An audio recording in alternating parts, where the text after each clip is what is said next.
Evening, everybody. My name is Keith Rowe. I'm the Vice Chairman, or one of the Vice Chairmen of the National Jewish Assembly, and welcome to this evening's meeting. Just a few things before I move on to our speaker this evening.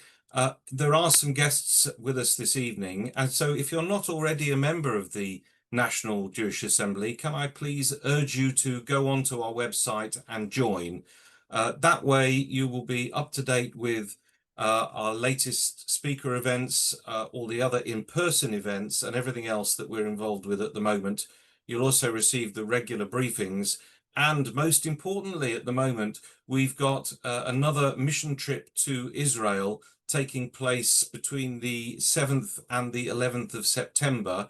There are just a few spaces left on this trip. So if you are interested in going on this trip and seeing for yourself and meeting people who have been involved with not just the atrocities that took place not so long ago, but also meeting Israeli ministers and people involved with the politics side of things. If you're interested in that, please do make sure that you're a member of the NJA and contact Dahlia or Steve through the website, through the email, to register for a place.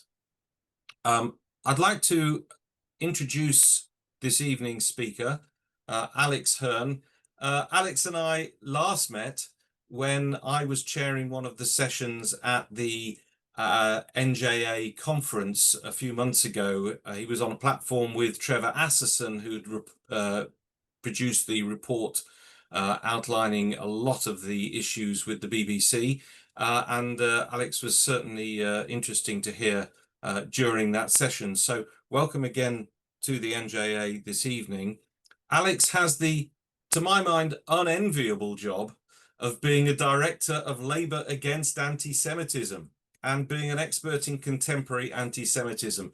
Well, what sort of time is that is now to take on a role of that nature? So it's going to be a very interesting little while ahead of us.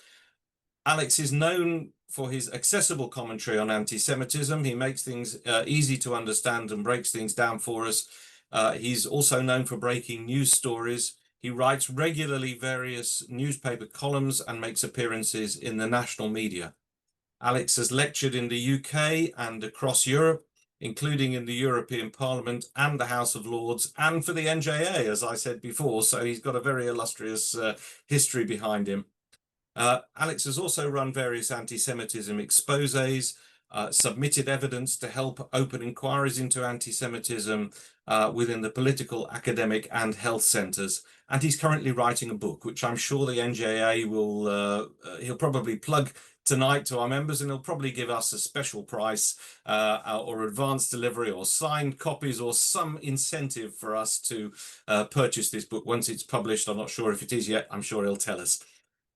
Certainly, Alex has his work cut out at the moment. What with Labour's Diane Abbott going back on her previous apologies that got her suspended from the Labour Party, and yet somehow she's still back in it at the moment, and all the other actions of the government that anybody who watches any news bulletin at all knows all about.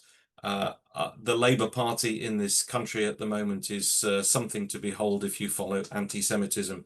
So let's hear what he has to say. Once Alex has spoken, and I've gone backwards and forwards with him a few times, I will be opening up the floor to questions from yourselves. So if you'd like to ask a question at any time, that's no problem. We'll take those towards the end. But please don't wave at me on the screen, because I probably won't see you. We've got quite a lot of people on this evening, and I can only see so many of you. So if you would like to ask a question of Alex, please press your virtual hand button on your screen, and that way I'll see it and I'll be able to call you to ask your question. You can also put things in the chat. Can't guarantee that Alex will necessarily answer those. Depends whether we see them and what else goes on. But if you'd like to ask a question, please raise your virtual hand. So without any further introduction, I'm going to hand over to Alex and hear what you have to say. Over to you. Thanks very much, Keith. I'm about halfway through the book, so I'm looking forward to getting it out there, getting it finished off.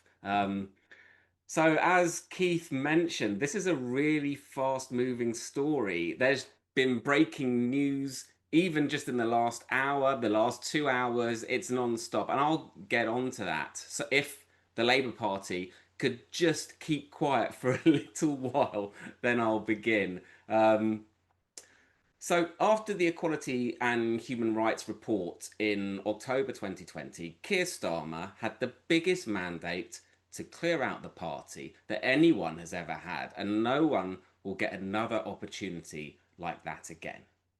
He told us there'd be zero tolerance for anti Semitism and that it would be pulled out by its roots.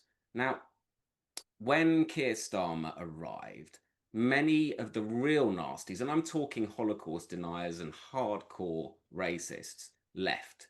They joined the Greens, the Communist Party, wherever, whichever rock they crawled back under. And they left because Keir Starmer wasn't Jeremy Corbyn. But there's a lot of people who aren't Jeremy Corbyn, right? So this isn't quite unique and not solely of his doing, although some of it was. So let's ask how it's really going. And as this was advertised as partly to do with Diane Abbott, I will start with that. And Diane Abbott is a special case, both in terms of her history and her treatment. She's this trailblazer who a lot of people find really inspirational. And she's the mother of the house, the first ever black female MP, and yet she has been so offensive about Jews. During Jeremy Corbyn's tenure on the Andrew Marr show, she called anti Semitism in the Labour Party a smear, a lie, which is the type of rhetoric which the Equalities and Human Rights Commission specifically identified as unlawful harassment, those very words. Then in 2023, she wrote this notorious letter to the Observer, which claimed that Jews could not be subject to racism. And she said that, you know, many types of white people with points of difference could experience prejudice, but not racism. So obviously, the people that are sending me swastikas and calling for me to go to the gas chambers and who threaten our children, what are they? Are they racist, the people who are threatening synagogues? So Keir Starmer quite rightly called her comments anti-Semitic in 2023, and she was rightly suspended and given a formal warning by the National Executive Committee. Now, she apologised. She forgot about the Holocaust. It was a draft letter sent out mistakenly. But now, in a recent interview, she says she doesn't regret them and doubled down, making a mockery of the original apology and her many Jewish constituents, by the way, who have faced a wave of racist attacks since the October the 7th massacre. They're visibly Jewish, a lot of her constituents. So they are open to these attacks. So her comments don't actually have merit.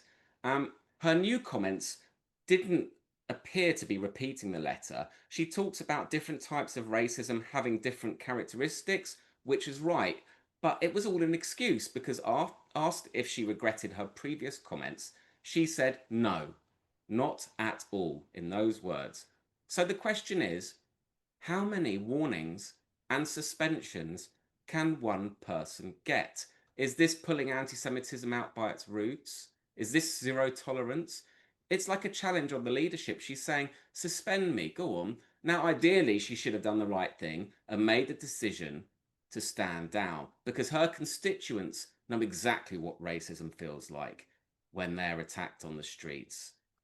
So it's sad to see this popular MP reduced to this. And one thing that's been forgotten is that recently, in a now deleted tweet, just maybe a week or so before this latest thing happened, she posted about the Jewish Defense Force, not knowing the difference between the Israeli Defense Force and the Jewish Defense Forces. And she accused the Jewish Defense Forces, her words, of genocide. And referring to recent Hamas reports of shootings at aid distribution centres in Gaza, she quoted a post by Chris Hedges from 2001. That's 24 years ago, which claimed the IDF enticed children like mice into a trap and murdered them for sport. So very, very blood libelish. And it's disinformation. Decades old, unsubstantiated allegations about Jews luring children, innocent children, to their deaths. Nothing happened for that. So she's got this unique place in history and popularity. After her last suspension, there was a huge outcry, even demonstrations. And it turns into this gross hierarchy of victimhood, which pits communities against each other. And Jews always lose that because of the racist idea of Jewish power. So now Keir Starmer finds himself in no man's land, frightened to act and constrained by his promises. So he's removed the whip, which is, I would say, a popular thing to do, a popular action by his government, where they kick stuff into the long grass. So that's my view on Diane Abbott. I think it says something as a case. It's an important case, and it's a unique case, and it tells us about the actions of the government and their commitment towards anti-Semitism.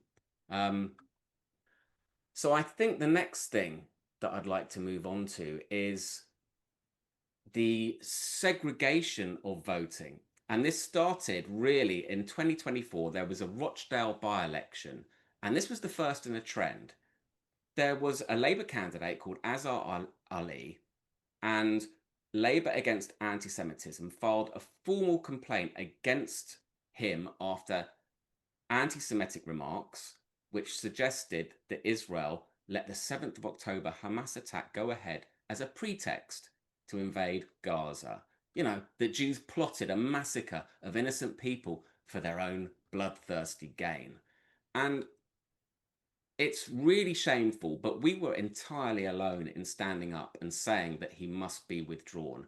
Others said, well, it will help George Galloway to win. But my view is that you don't use racism to beat racism, and that Galloway was so bad in representing his constituents. His attendance was so low that even if he got voted in, he'd get voted out eventually. And no one wins in a race to the bottom in a deprived area like Rochdale. If candidates are campaigning on Gaza, then the constituents lose out who are so in need of help. But no one could have imagined that voting for Gaza would become the norm, with politicians campaigning across the country on the Gaza ticket, when ironically there are no elections in Gaza. So the Greens, Workers' GB, some Labour, even neo-Nazis have campaigned on the anti-Zionist ticket. A foreign conflict we hold no influence over became a really important part of the elections. And now there are reports of an intimidation campaign by supporters of pro-Gaza independent MP Iqbal Mohammed in Dewsbury, West Yorkshire, against the Tories. And there are reports of arson, death threats, violence. And during the general election campaign last year, the losing Labour candidate, Heather Iqbal, had similar complaints. They chased her down the street, reportedly shouting child murderer. And during local elections, groups near polling stations in Dewsbury and Batley shouted at voters, "You're not a Muslim if you vote Labour." So these are the type of people accusing Keir Starmer, David Lammy and the Labour Party of being war criminals complicit in genocide, because they failed the purity test. So Labour are now Zionists too, persona non grata. The kind of people who vote for Gaza no longer grimace and vote brand Labour like they used to. They vote for independence. So the question is, who exactly is Labour appealing to? And why is it compromising those values? And now you have the mirror image of those independents. With people like Reform, and Labour worked really hard to win back the red wall in 2024, and now many will head to Reform in 2029. So it's a lot like Brexit all over again, and a lot of people are voting along sectarian lines far more. And I don't know if you remember, but during the Corbyn years, Jews felt forced to vote as Jews, and it felt horrible. But now people are voluntarily voting along ethnic lines, encouraged by politicians. So support for Israel by the Tories or Reform is seen as anti-Islamist, and so Israel becomes this polarizing political identity instead of what it actually is. It's really reminiscent, in my opinion, of the Dreyfus affair, where people defined their political identity. More than that, it becomes a cultural code representing larger issues like truth, democracy, and ethics. We hear about people calling it this moral awakening. And in the case of the Dreyfus affair, a loyal French army officer was wrongly accused of treason, and for 12 years, people used it to express their national identity, what it meant to be truly French. And for some, accepting Jews was a principle of freedom, and for others, rejecting Jews represented their national identity. Now Jews are on trial every day on social media. Instead of the French army passing out unverified claims to the media and politicians, another military do it, Hamas. People express their ethical identity through whether they accept Jewish national rights or reject them. So Charlotte Church called the conflict in Gaza the biggest spiritual quest of our time, showing how it's an ideological worldview and people are forced to pick a side. And if they reject the doctrine, they're cast out as immoral. So the question is, how did the government police institutional failure across sectors when it's linked to identity? Like the French Parliament debate caused by the Dreyfus affair, in 1895, they had a 2-day debate about Jewish infiltration, harming institutions and society. And in 2025, intellectuals use social media to argue that Zionist infiltration harms institutions and societies. For example, prominent lawyer Sholem Moss posted that Zionism pervades every facet of our society to our detriment, against our national interests.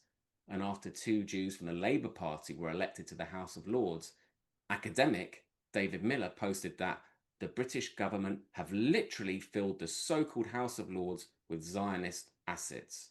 So this is now pretty common discourse, but even back in 2013, former Labour Party leader Jeremy Corbyn said during a conference that Zionists have no sense of irony, despite having lived in this country for a very long time, implying they weren't genuinely British and didn't really fit in. So without this deeper reckoning, the anti-Semitic root of anti-Zionist discourse were never properly confronted by the Labour Party, never fully confronted, in my opinion. If it's okay, I would like to move on to an important figure called David Lammy, who is our foreign minister. You can. Just before you do that, can I just interject for 1 second?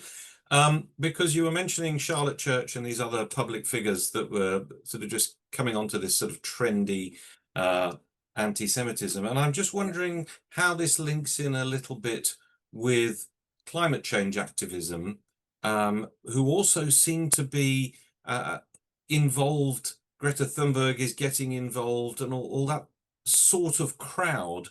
And just tell me how you think that sort of creeps into other dialogues and how they're all riding on the back of anti-Semitism to try and perhaps grab a bit more publicity and support.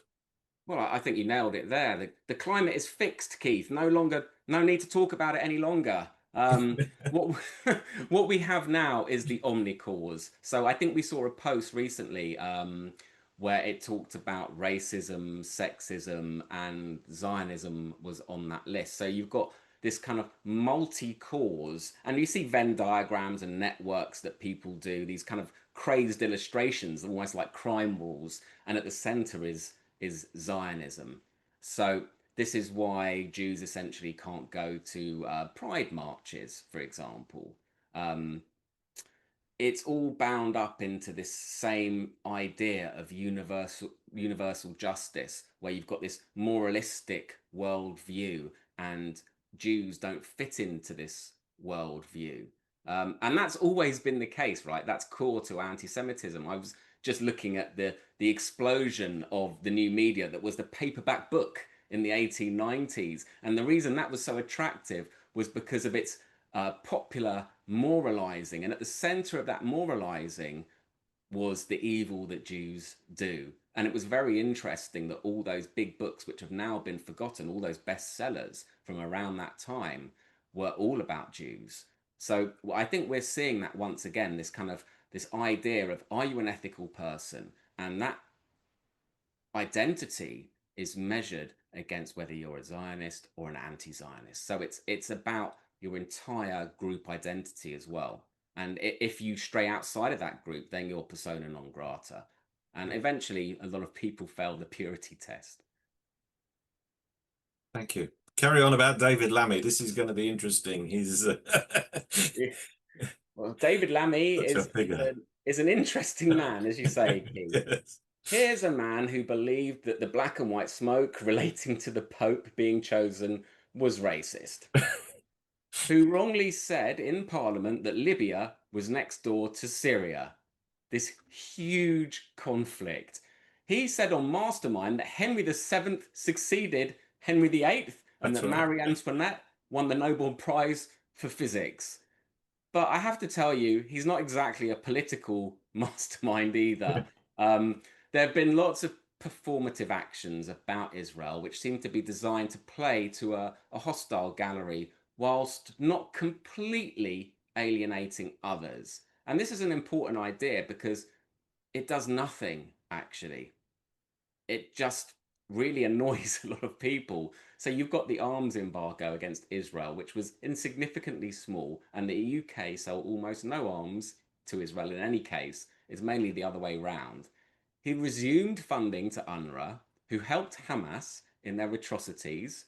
They were involved, some of them, in murder, in holding hostage, in providing energy to Hamas.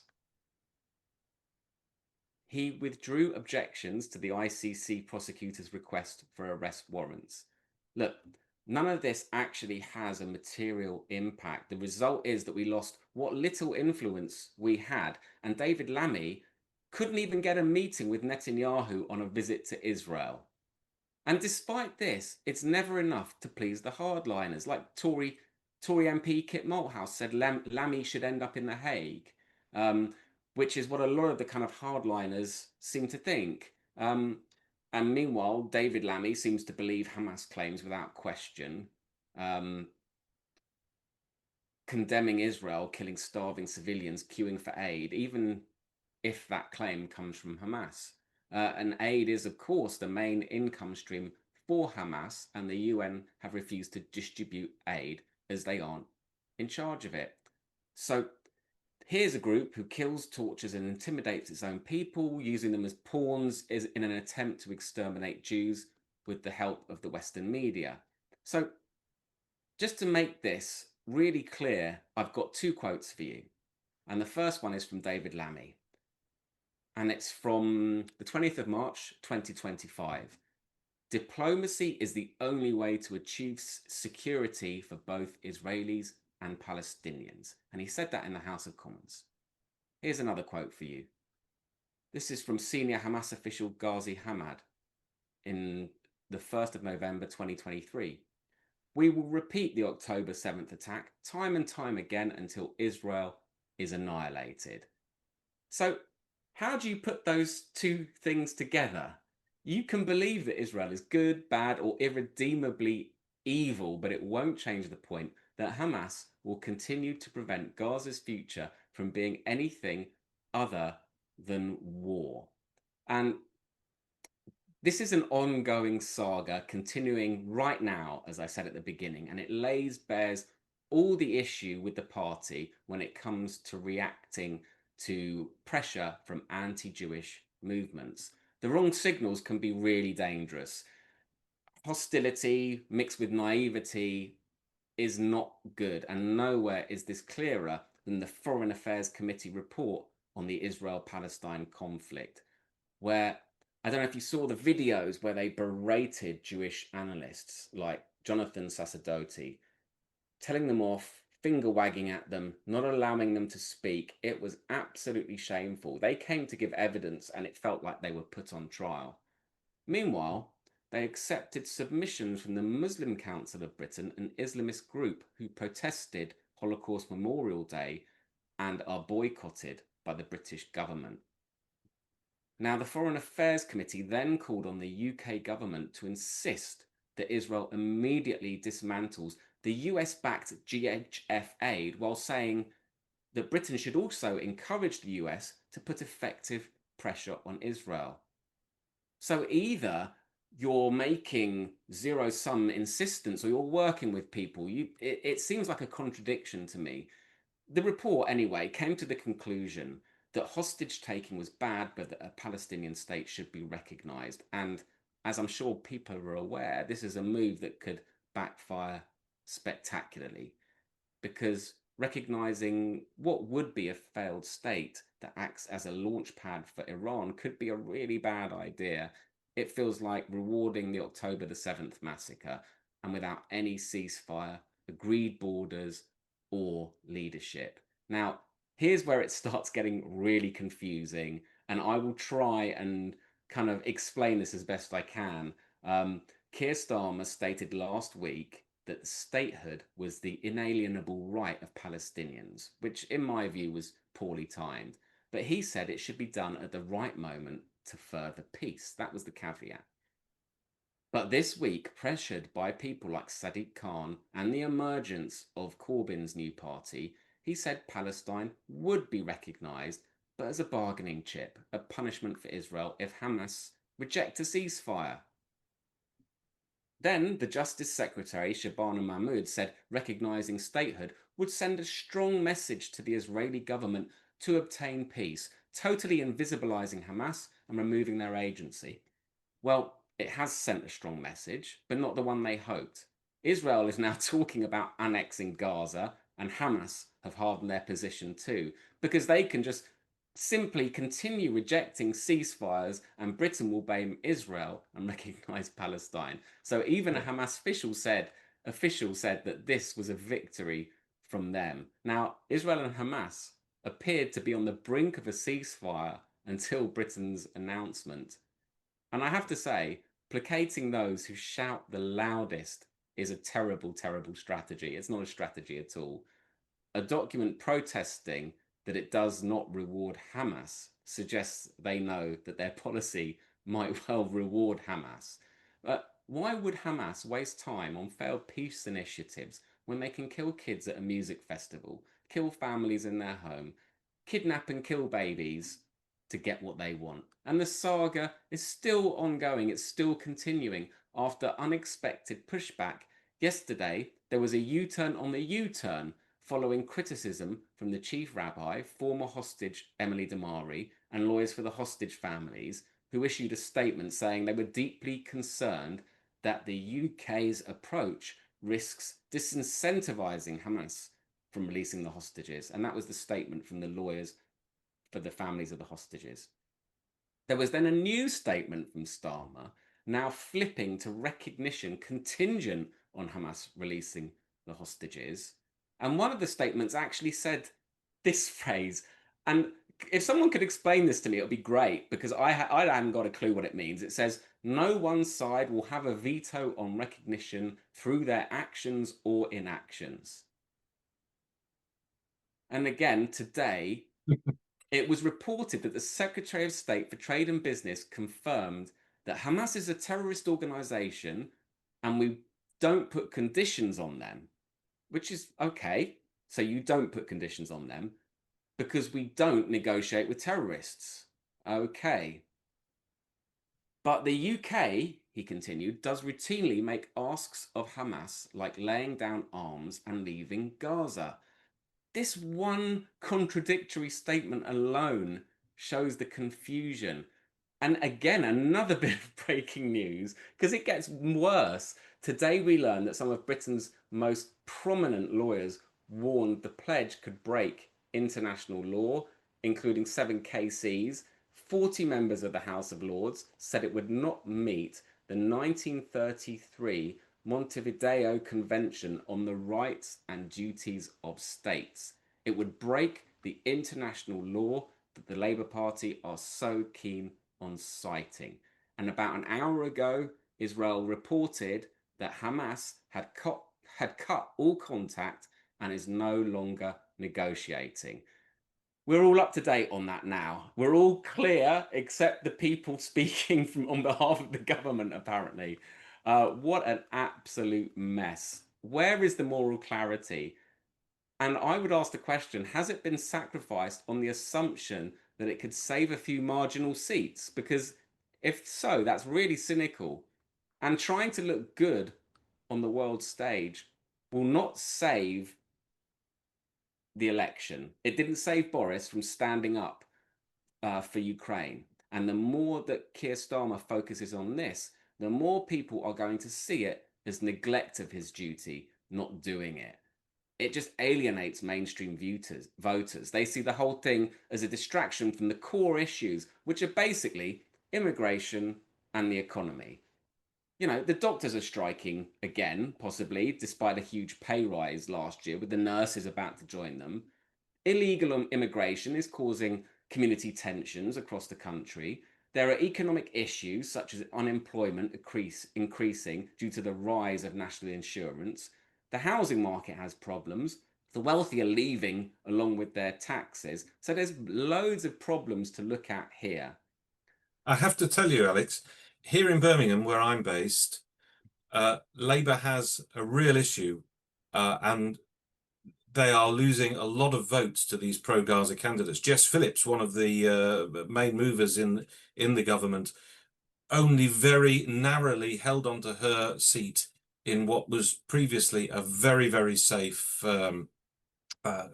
Labour seat. Shabana Mahmood is probably in one of the safest seats in the country, but she's still having to pander to the needs of this growing support. So this is what we're up against when we're talking about they're just desperate to hang on to that particular cohort of votes. And That's how it seems to me. it's performative, isn't it? Because no matter what Labour does, it doesn't change one simple fact. There is no Palestinian national movement capable of asserting sovereignty, which wants to live in peace and democracy alongside its Israeli neighbours. And that's key. And that's why those lawyers spoke out. So once again, we're left with this fudge that pleases no one, that kind of plays to galleries, but then not enough. And then they have to reverse when called out. And performative politics, I think, is a huge problem, actually. I'll give you another example. David Lammy compared totalitarian China to democratic Israel. And I have a feeling that there was more an expression of political incompetence. So the case that I'm referring to is in April, Medical Aid for Palestinians admit that they organised the trip for 2 Labour MPs to Israel, which is enough to ring alarm bells because their founding trustee, Sui Yang, even shared an anti-Semitic video made by former KKK leader David Duke. So the 2 MPs had gone further than criticism. One called for sanctions against Israeli politicians, and another one initiated a call for a boycott. Now, they are well within their rights to do that, but it's a bit richer than now then to express outrage. They weren't welcomed into that country with open arms, particularly as they were offered the right of appeal and chose not to do so. And the list of politicians banned by Britain is significant and includes an Israeli, but suddenly it's considered a special affront that a nation state at war is policing its borders from hostile actors, despite Britain doing exactly the same as a matter of course. And again, was this because there were local elections on the horizon and independents who built their campaigns around opposition to Israel did very well, as Keith pointed out? Now, as world financial markets were tumbling, more than 70 MPs held a photo shoot as a stunt in support of the 2 barred MPs.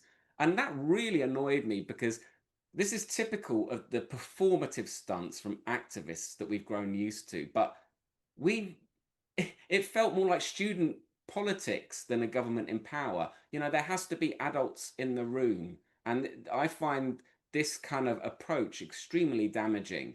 And now we're in this place where Labour MP Tahir Ali called for Britain's armed forces to be deployed against the IDF. Only 2 MPs raised the Druze being terrorised, And the only confirmed famine in the world, Sudan, is virtually unseen. MPs spent twice as long debating Israel than our own NHS. And Britain can't affect what Israel does. And so obsessing over the Jewish nation state being uniquely evil damages our society, and it incites anti-Semitism, in my view. Former Labour MP Tom Harris put it perfectly yesterday when he said, strategic incompetence is all fun and games until somebody loses an eye. And he's so right. Like, there are real life impacts for us, and we in the Jewish community understand those real life impacts. Keith, if it's okay with you, I'd like to talk about specifically some of the links with the PSC.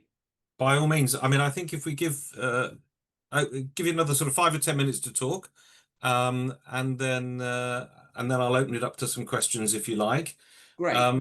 I'm just going to cut in just very briefly there and just say to you, does all this that I was just listening to hear you say mean that you're actually saying thank God for Trump now? Because I would have put that on but I would think you must be in agreement with President Trump on a lot of issues now. President Trump is a very unpredictable and acts in the interests of President Trump. So I would be very wary about aligning myself with people like that. And I find a lot of his policies incredibly unpleasant.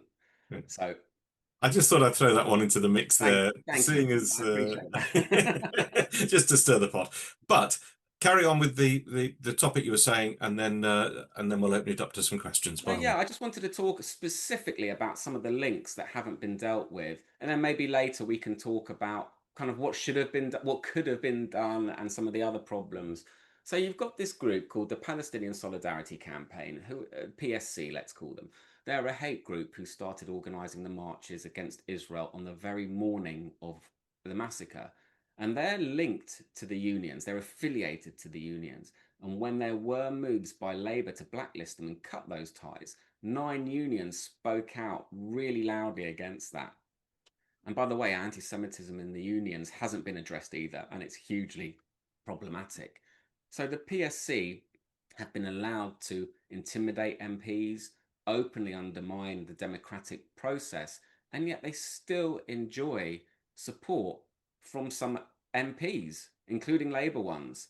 So the failure to deal with this hate group, this network of hate groups actually, and a failure of policing their marches has helped to normalise anti-Semitism. Now, you can't hold Labour solely responsible for this because it did start under the Tories and they were too weak to deal with any of this. Now, the PSC leader himself, Ben Jamal, was arrested for breaching restrictions designed to protect Jewish synagogue goers from intimidation by his mob, the PSC mob. And we saw a hate march in a heavily Jewish part of Southend where Hasidic Jews returning from synagogue were called child killers by those marchers. Now, the mayor doesn't really speak out, and there's been this huge failure in policing, which I've spoken about, where they can't recognise anti-Semitism. It's left to the community to find these people on social media, where you can wave swastikas and it depends on the context. People send me swastikas and I can't get the police interested. And people dress up as concentration camp inmates. And if you get past that, if you get past the police, there are failures with the CPS to get prosecutions too. So successive governments have failed us over hate marches characterised by racism, and successive governments have also allowed hate preaching across Britain. But the problem is when Labour MPs legitimise it. So in June, 17 Labour MPs joined a PSC hate rally, and them joining those rallies and speaking at them is a fairly regular occurrence. I'll give you another example. At a Leeds PSC rally, there was a speaker who said that Jews were stealing babies and using them for evil rituals. Why has Labour MP Richard Bergen also spoken at their rallies? 2 months ago, the same MP spoke in Westminster with a PFLP terrorist trainer, Shawan Jabarin. The PFLP were involved in the October the 7th massacre. He spoke with the PSC leader, Ben Jamal, who had previously called for activists to shut down Parliament. Normalising this stuff is totally unacceptable. And I'm just going to mention hate preaching because this is a new bit of news as well that I'll add on at the end. Attorney General Lord Hermer praised the Abdullah Quilliam Society Mosque, where the preacher urged Muslims to wage war for Allah and to spit on Israel. And this was less than a year after it was named in a list of Islamic charities accused of harbouring hateful rhetoric. He even paid them a visit. Now, 2 hours ago, the Charity Commission announced an inquiry about potentially inflammatory social media posts that said that the government were controlled by the Israel lobby and stuff like that. The mosque's star imam, Adam Kelwick, blamed riots on globalists dividing people. No points for guessing who the globalists are. And again, this stuff has a real world impact on us and it damages community cohesion. Our synagogues, our children need special protection because of this type of thing. So why are these important members endorsing them? The government should have identified the marches as a public order issue and hauled the mayor and the Met in. They should have got a grip on the BBC. They could have prosecuted more forcefully. I mean, imagine a world with more actions where marches are, for example, moved out of central London, where MPs are disciplined for going on those marches and speaking, and where the government spoke out publicly about how high anti-Semitism is right now. And too often, where there are words, they are empty. We've heard from Wes Streeting about anti-Semitism in the NHS and the GMC, but doctors can still post about Jews running the world and nothing happens. The NHS suspended a family GP who described the October the 7th massacre by Hamas as a welcome punch on the nose, but then they later reinstated him. And Jewish doctors have reported a surge in anti-Semitic abuse from colleagues. And Labour Against Antisemitism caught the British Medical Association president posting deeply problematic posts about Jews, and the BMA were forced to bring in an external investigator who found she had a case to answer, and then when she took that to the BMA, they dropped it. And these BMA and National Education Union conferences are completely obsessed by Israel. In academia, it's the same. Record reports of verbal abuse, threats, assaults against Jewish students and staff. For example, a Jewish student society was targeted by a bomb hoax. And some faith primary schools use anti-Semitic tropes when teaching subjects like religious education. And we've all seen Glastonbury in the arts, comedy, performers are cancelled because they're Jewish, and because venues and institutions give in to anti-Semitic pressure. What exactly are the government doing to address this? You know, Lisa Nandy talked tough about the BBC, but what has happened? The BBC refused to accept a dossier of hundreds of anti-Semitic incidents. They refused anti-Semitism training repeatedly. Students let off steam by chanting "Death to the IDF" at Glastonbury, broadcast by the BBC, who refused to cut the feed. And Glastonbury knew exactly who the band were. They booked them for that reason. And the BBC also knew because they put up a warning at the start. So what we're looking at is an anti-Semitic environment, and it partly happened under a Labour government. In fact, it exploded under a Labour government who, in my opinion, haven't done enough, nearly enough, to stop it. Okay, so before we move on to questions, I've got one more question from me, which is, I think, quite a fundamental question, which is, before we all either sort of drive ourselves into a complete fit of depression or say we've got to leave the country straight away, some of which may well happen, is, in your view, this complete torrent of anti-Semitism within the Labour Party, is it reversible? If so, where do you see that starting, that change of position? Or is this now so entrenched that really it's a lost cause as far as the Jewish community is concerned? The main issue for me is not anti-Semitism within the Labour Party so much as the acceptance of an anti-Semitic environment by the governing party. Yes, there are problematic MPs, just like I said, there are some problematic Conservative MPs, for example, and those people need to be dealt with, and they haven't been dealt with strongly enough, in my opinion. But the main problem is this zero tolerance thing that we were promised, and that has barely been acted on. Now, there are such simple things that could be done to send the right signal out. As I mentioned, you know, imagine a world where the marches were dealt with, where the BBC was dealt with, you know, really harshly, that sent out a really strong message that we do not tolerate intolerance. And it sounds like a contradiction, but it's not. You have to be robust about liberty and freedom. You have to fight for it, and you have to be hard about it sometimes, especially when there's this kind of confidence crisis by society and they're hunting for scapegoats in the form of Jews.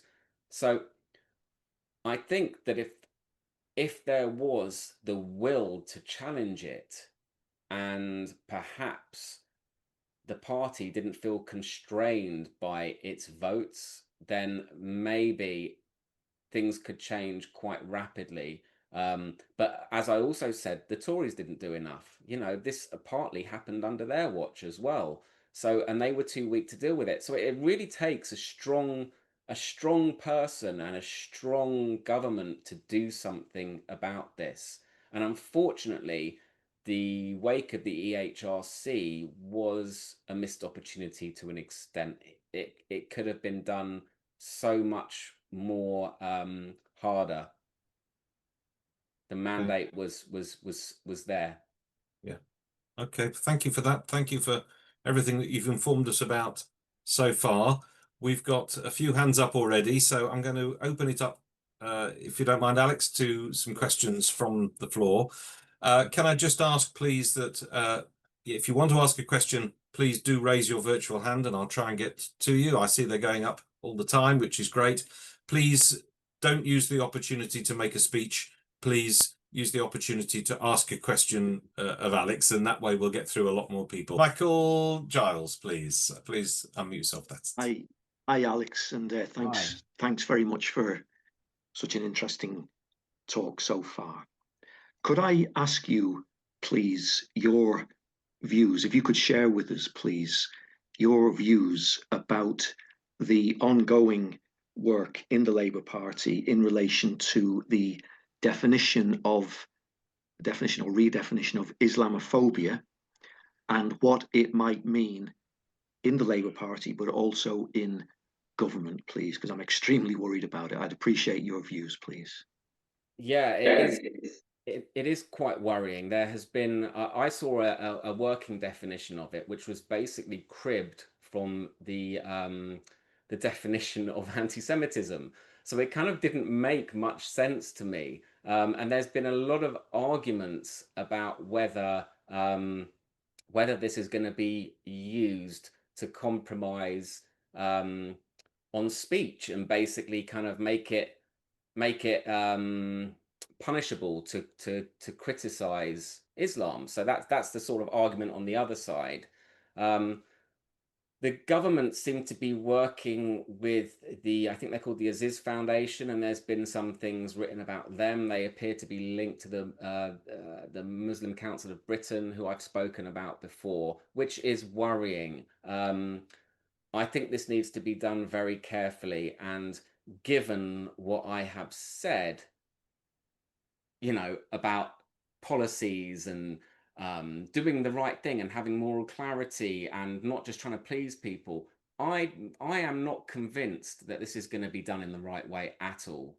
So yeah, I have serious reservations. It's not my area of expertise, but for people that do, they've been ringing the alarm bell about it for sure. Thanks. Thank you. Thank you. Joanne Schiffer, please. If you're able to show your face, that would be nice to see who's asking the question. Can you see it? I can see you and hear you. Please ask your question. Very simple question. Given where we are now, why would any Jew vote for Labour? This is a good question, and I can't really tell you who to vote for or why to vote for them. It's a difficult position for Jews that hold left-wing values, isn't it? And as I said, I think we're going to see that red wall fall down faster than if it was built by one of the three little pigs and the wolf was at the door. So I think that we're going to see not just Jews, but a lot of people moving away from Labour. And everything that's being done seems to encourage that. You know, you're winning some marginal seats here, but you're losing all that other stuff over there. So a lot of it seems to me to be very counterproductive. There is a lack of strategy, in my opinion. And as Tom Harris said, you know, it's all fun and games until someone's eye gets taken out. So it has quite devastating consequences. And yes, I should imagine that quite a lot of Jewish people will be very angry about what's been happening. There was this, you know, it's this performative lack of action, isn't it? So I was present at the Labour Friends of Israel thing when Keir Starmer made this really great speech showing he understood the plight of the hostages and the evil of Hamas really clearly. And he said all the right things. But you know what he promised? Nothing. So the mother of former hostage Emily Damari also made this heartbreaking speech at the same function. And Keir Starmer told her that Britain would not support a ceasefire without the release of Emily and the hostages. But days later, the UK voted for an unconditional ceasefire. So when you don't hold this single line and try to appease very different audiences, then you end up doing very little and pleasing absolutely no one. Absolutely. Thank you for that. Thank you. Jonathan Hoffman, please. Hey, Jonathan. Yeah, hi, Alex. Despite a really very comprehensive presentation, you're still kind of a bit politically correct. You're tiptoeing around the problem. You talk about sectarian politics. You talk about Gaza independence. The problem is in the Muslim community in Britain. And we've got evidence of that. Look at the Henry Jackson Society survey. It's clear that Labour is pandering to the Muslim community. Look at Wes Streeting. He won his seat by just a few votes, and the second came Liane Mohammed, a Muslim Gaza independent. My question is there any hope unless there is a fundamental revolution within the Muslim community? And don't ask me how that's going to happen. I don't know. But the problem is them, their hangers-on, the left, Corbyn and Sultana party. And, you know, that's the issue. Let's not beat about the bush, Alex. I don't think I've beaten around the bush. Thank you, Jonathan. I talked about the hate preachers to specifically address that issue. And for me, that is the problem. And that was the problem that also was present around the Husseini at the time and the Arab Higher Committee. And what happened is the Allies gave these Nazi collaborators representation, and they didn't denazify. They said, you know what, you guys, you speak for Muslims in the region. And that was an awful mistake, which we're also paying for today. And that mistake is being repeated. And when I talked about Herma visiting that mosque and praising that mosque, which is being investigated by the Charity Commission, that's part of it.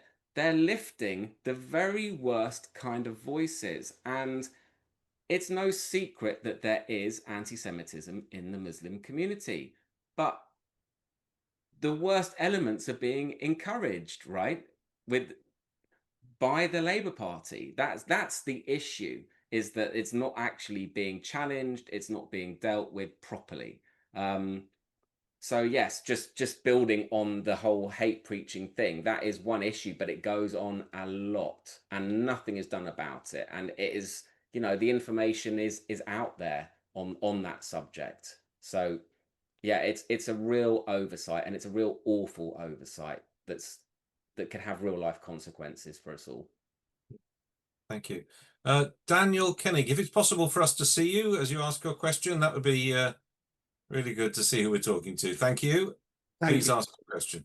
Yeah, Alex, a very informative talk. Thank you very much. In particular, I'm in awe of how you managed to keep your composure with an earlier question.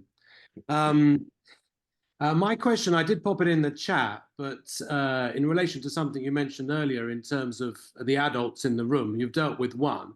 Perhaps you could now deal with Mr. Farage. In particular, he has previously made comments to the effect of an Israel lobby and similar such comments. I wonder, your opinion of him. I think he's awful, if I'm honest.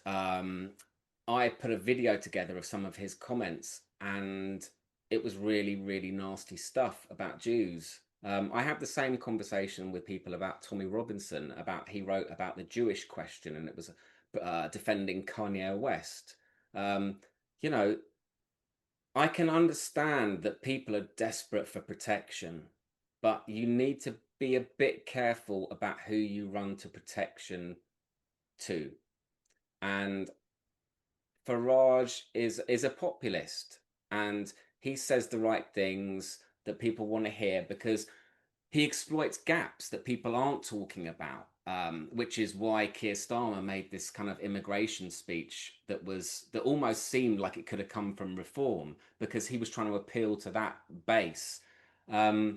But yeah, I find him quite worrying, given some of his comments when he was on LBC, for example. So I don't trust him one iota. He's a populist as well. And I feel similarly about most populists. They have this they split the world into good and bad, and you've got this evil elite who they blame for everything. And when all their policies go wrong, then whose fault is it? Well, it's their fault over there, this little group of people, and they're the enemy of the people, and I'm the man of the people. That's what they do. I don't like it. It's dangerous, and it's I don't think it's the solution at all. Okay, thank you. We can beg to differ, Alex, but we'll move on. Mina Bowater, please. I can see you waving as well. Please unmute yourself. No, you're still on mute. Mute. Ah, that's better. Right. Am I there? Okay. You're there. Hello, Alex. Thank you so much. Hello. My God, it's so shocking and it's just utterly depressing. But in regard to Farage and the Reform, I attended an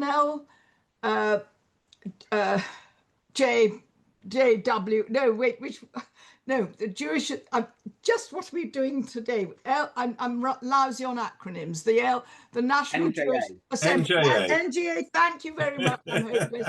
Listen. I hope you're going to join if you're not a member already after that. Oh, I'm a member. But good. That's the point is that, let me assure you, Alex, do not dismiss Farage, because I'll tell you something. One of the things that impressed me most, there was no politicians attended that special meeting where we all actually agreed and had to vote how we were going to address issues to the government.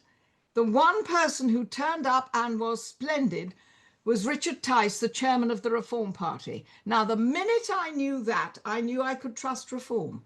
And you might not trust Farage, but listen, he has got, his natural instinct wouldn't always be to support Israel. And if his chairman of his party is attending this event all day on a Sunday, then I think he knows what he's doing. Now, all I'm saying, that's a little thing, but the one thing that you're talking about all the time, and it's doing my head in, is this miasma of not having a really, what I call a plan to deal with it.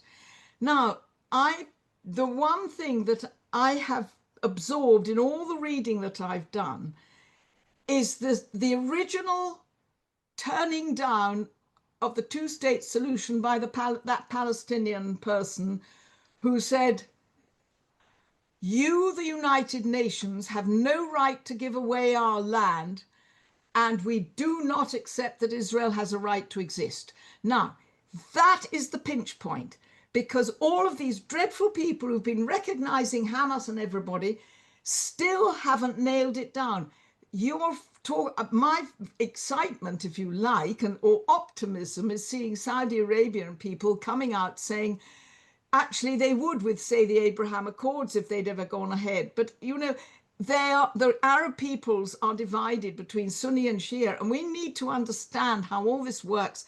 And we need to support the Arabs who do want to support us, a state of Israel, because there's no ways anybody has a moral right to give any Palestinian a state when they themselves denied the state, the right to Israel exist. And that is the pinch point. That's all. Okay, sorry, that's how do you feel? Was that a question? Yes. Okay, so in terms of reform, I think I probably said that support for Israel by the reforms by Reform or Tories is seen as kind of anti-Islamist, and so just like other parties and politicians might support Gaza, Palestinians, because it allows them to pick an identity. So I don't think that necessarily supporting Israel is support for the Jewish community.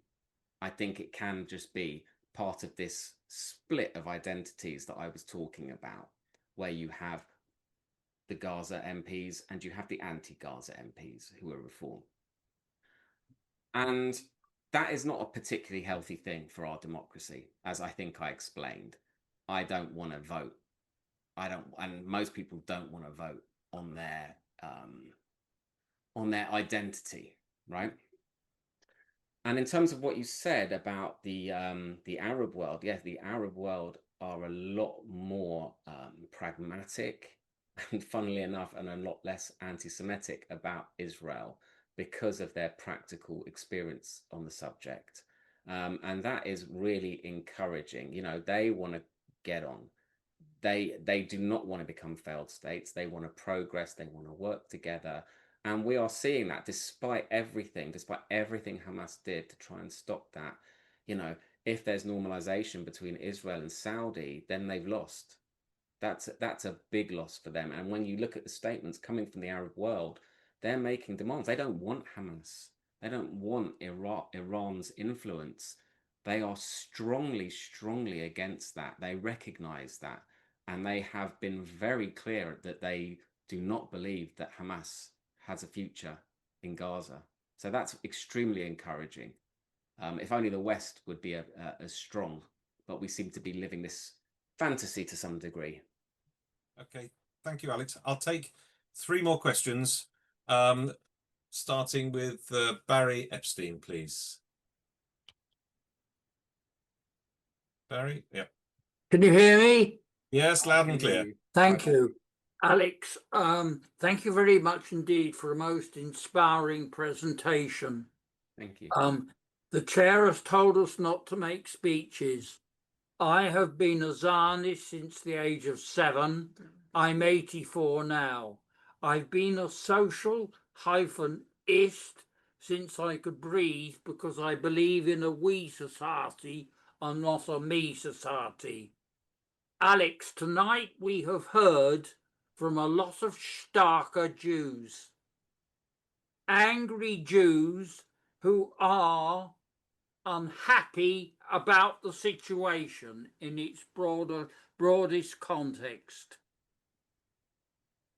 Is it possible for you and people at the NGA, with whom I'm very comfortable as a member, and I'm not comfortable with joining any other Jewish organization, to organize starker Jews?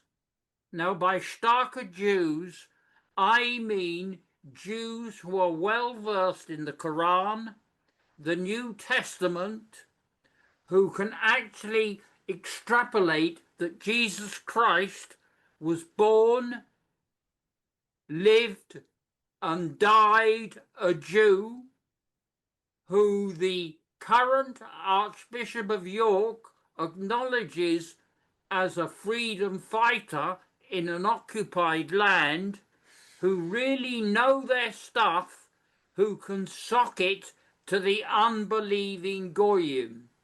We've heard tonight why people should vote Labour. I'm a member of the Labour Party. I fight the illegitimate people on the inside, not the outside. I won't quit Labour until they sling me out. They know I'm a Zionist. I make ructions in every constituency party of which I have been a member since 1972. We need to sock it to them. I've socked it to members of the TUC. I've socked it to high-level members of the Labour Party, and we need people who can literally fight our corner and use their weapons against us. Okay, Alex, are you going to sock it to them? I think that I'm probably not the most popular person within the Labour Party. I'm, constantly holding them to account and holding feet to the fire. So I agree with that with Barry on that side of things. You have to be critical and hold people. You have to hold power to account, right? That's how things have to be, because we're a tiny community. We don't have, despite what people say, we have limited influence. So we have to hit hard. I would dispute one thing that Barry says, is that I don't think facts actually mean a lot these days. I think that people go with emotive slogans, and that is one of the things that Jews and Israel have been really, really bad about. Bad at PR. Yeah, a bad understanding how communication has changed and the way that people consume information has changed. I think a lot of people would agree with you on that. Joe Scorer, please. Camera's shifting. Joe, you need to unmute yourself.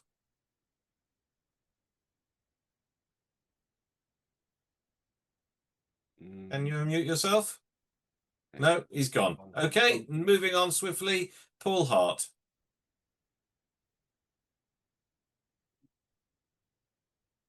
Paul, we can't hear you. You look as though you're unmuted, but we can't hear you. Oh, yeah. Oh, okay, just about. Yeah. I just want to say that I think Keir Starmer has got to be the worst prime minister this country's ever had. I think he's totally weak. And I think I can compare him to Neville Chamberlain in 1938, and he's waving on the little bit of paper of peace in our time.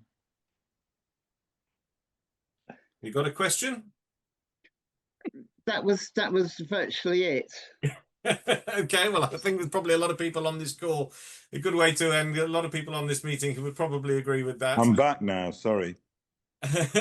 Oh, you're back. Okay, yeah, well, if you want to ask your question, make it nice and brief. And yeah, I'm currently in Israel at the moment, actually, and I've never see you. I don't know why, but okay.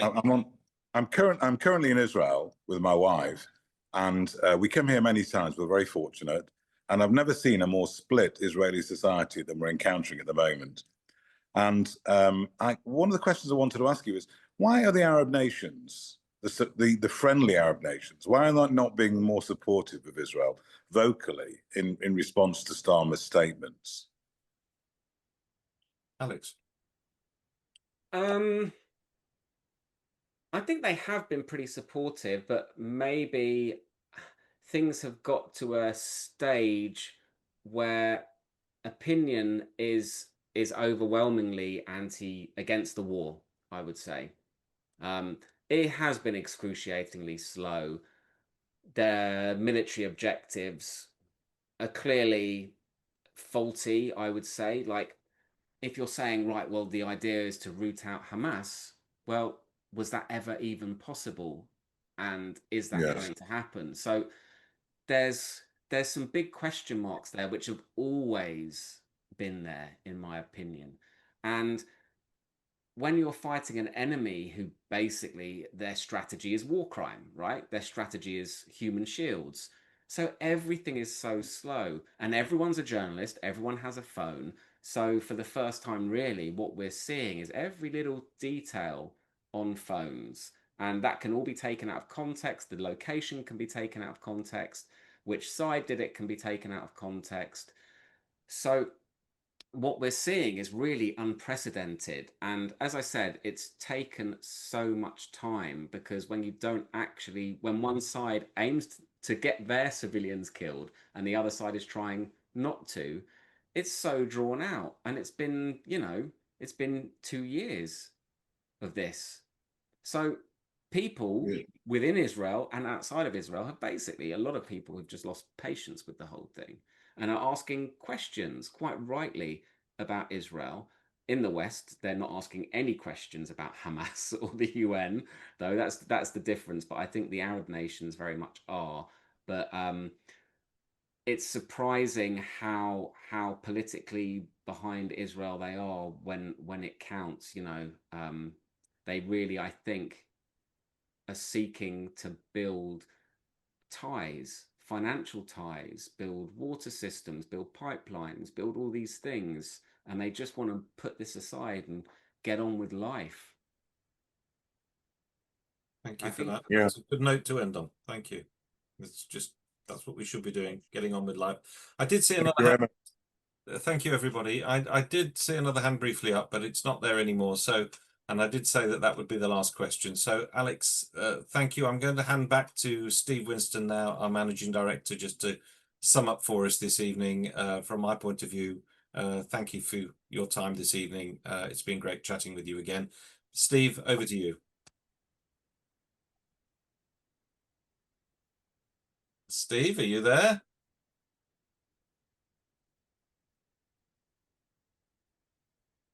Steve Winston, our Managing Director, he's disappeared on me. Yeah, he's disappeared on all of us. Okay, I'll hand. He's on my phone. Hello, Steve. Okay, okay. All right, leave it with me. Okay, thanks. Can I just say, right, and that was Steve on the phone. He's had a complete computer meltdown and his computer's crashed. So he apologizes to everybody. He was going to give a vote of thanks tonight. I'm very happy to do that, because it's been a pleasure talking to you again tonight, Alex. It's been very informative. You've had some tough questions, and that's no bad thing, but you've dealt with them well. It's been really good to have you back joining the NJA. I hope it's not the last time, but I hope it's the last time that you need to tackle such virulent Labour anti-Semitism. I suspect very strongly that it won't be. So we would like to keep in touch with you and look forward to hearing from you, hopefully again in the future as things develop. We can all hope that things become more peaceful in Israel and that things become better for us here. And we're going to enjoy reading your book when it's out, that's for sure. So let us know about that. Thank you, everybody, for being with us this evening, for staying with us, and for listening to such an informative and interesting evening. And Alex, thank you for your time again. Speak to you again soon. Thank you so much. Thank you. you. Thanks to everyone in the chat as well.